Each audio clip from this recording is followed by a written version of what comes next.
Assalamualaikum warahmatullahi wabarakatuh. Bismillahirrahmanirrahim. Yang pertama, saya terima kasih kepada netizen yang telah subscribe, like, dan komen serta share. Semoga atas bantuan panjenengan semua, channel ini bisa berkembang dan kita bisa memberikan yang terbaik untuk perkembangan kita semua.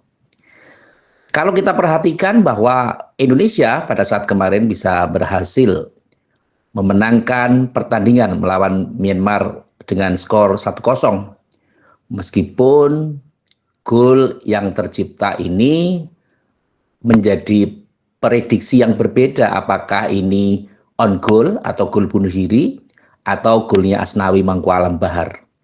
Karena skemanya tentu kita pahami sama-sama bahwa dari tendangan lemparan ke dalam, kemudian sundulan Kadek Arel, ditepis lagi, kemudian baru melalui sepakan dari Asnawi, dan itu pun sebenarnya bisa ditepis dan mengenai dari punggung penjaga gawang Myanmar. Tetapi itu pun tidak begitu penting, karena yang paling penting adalah bagaimana Indonesia ini bisa mendapatkan 3 poin. Terlepas menang skornya 1-0, 2-0, 10-0 atau berapapun, yang penting kita bisa memenangkan pertandingan. Dalam skala ini tentu perhatian kita itu akan tertuju pada skema Indonesia bisa masuk semifinal.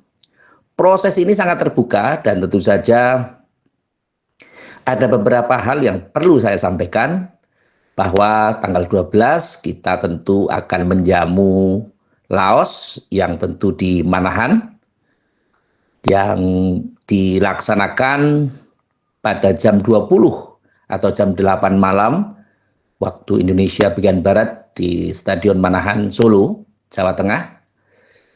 Dan tentu saja ini menjadi perhatian kita bahwa tentu Laos ini bukan merupakan tim yang kuat, karena dari sisi ranking dan seterusnya mungkin komposisi pemain juga demikian. Tetapi yang justru skema yang bisa kita lakukan atau yang bisa dipahami ketika kita bisa masuk semifinal adalah pada saat kita mampu untuk mendapatkan 7 poin dari pertandingan sisa. Artinya 3 pertandingan sisa ini harus memang dimanfaatkan. Setidaknya kita mampu menang melawan Filipina, mampu menang melawan Laos, dan imbang melawan Vietnam. Meskipun itu berada di kandangnya Vietnam. Dengan aspek itu maka skemanya kita mempunyai nilai yang tentu saja 10, mempunyai nilai 10 dengan pertimbangan kita seri melawan Vietnam dan bisa memenangkan pertandingan melawan Filipina, Laos, dan Myanmar.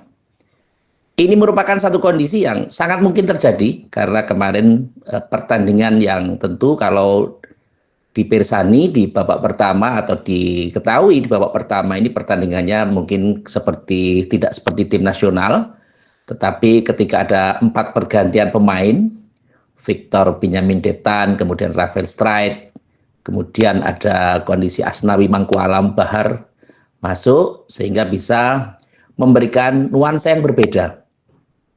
Rafael Streit ini mempunyai satu kondisi bahwa ketika pergantian pemain depan yang tentu saja ini Hoki Caraka digantikan Rafael, ini tentu bisa menjadikan sesuatu yang berbeda, karena dari sisi inilah tentu akan menjadi komposisi yang lebih hidup permainannya.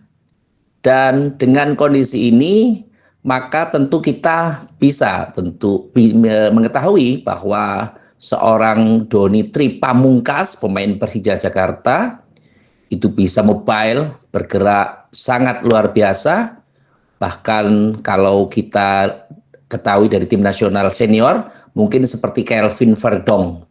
Kelvin Verdong ini juga mempunyai eksklusivitas gerakannya luar biasa karena dia bisa tampil selama 90 menit dan mempunyai sesuatu yang luar biasa. Pada hakikatnya ketika kita memahami bahwa tim nasional yang skemanya adalah mempunyai nilai 10 dan taruhlah berada di runner up, itu berarti peluang untuk masuk ke semifinal sangat luar biasa. Apalagi ketika kita bisa menang melawan Vietnam. walau di kandang Vietnam. Apakah mungkin? Sangat mungkin, karena pada saat pertandingan terakhir yang kemarin kita di Maidin itu juga bisa menang 3-0 waktu round 3 Piala Dunia, atau round 2 ya, round 2 Piala Dunia. Kita bisa menang melawan Vietnam. Artinya bahwa segala sesuatunya sangat mungkin. Bahwa terjadi pergantian pelatih, Kim Sam-sik sekarang sudah melatih Vietnam, dan ada beberapa pemain yang baru, ada pemain naturalisasi yang baru yang dihadirkan, yang orang Brazil itu sebagai pemain Vietnam, tapi tentu saja belum bisa diturunkan ketika melawan timnas Indonesia. Ini menjadi sesuatu yang tersendiri. Apakah nanti Sintayong bisa mengalahkan kompatriotnya itu, atau sesama orang Korea Selatan, Kim Sam-sik, yang tentu saja ini menjadi sesuatu yang harus kita tunggu tampilannya seperti apa. Tapi apapun kondisinya, pada saat semifinal besok tentu kita akan mendapatkan pemain baru. Kalau jadi berarti tambah Justin Hagner. Justin Hagner ini akan masuk dengan mungkin ada tambahan satu pemain lagi. Karena kalau kita pertimbangannya adalah kita masuk semifinal, tentu akan sampai babak knockout ini. Tentu kita akan ketemu dengan Thailand. Kita ketahui bahwa Thailand kemarin melawan Timor Leste skornya 10-0. Ini luar biasa.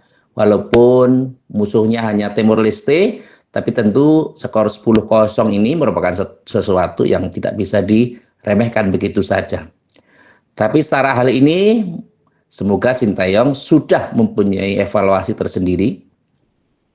Tinggal menambahkan Justin Hagner, atau mungkin ada pemain-pemain lain yang tentu bisa menguatkan. Dan penjaga gawang yang sekarang, Cahya Supriyadi ini, tentu sudah merupakan penjaga gawang yang baik. Ternyata kemarin banyak sekali ada serangan-serangan dari Myanmar yang tentu saja bisa ditepis oleh penjaga gawang kita.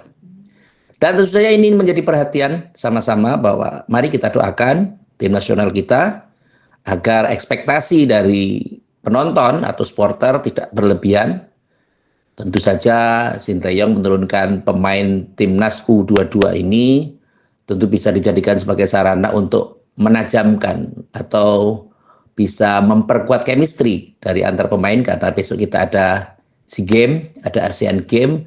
Tentu saja hal ini bisa untuk menguatkan. Dan tim nasional kita, tim senior kita tentu tidak perlu risau.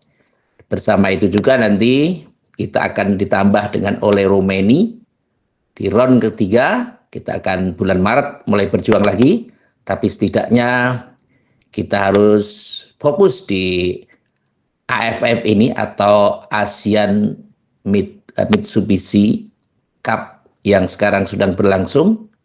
Semoga Indonesia mendapatkan juara, karena berbagai hal sudah beberapa kali Indonesia ini masuk dalam babak final, tetapi tentu saja pada saat lalu Indonesia hanya menjadi spesialis runner-up.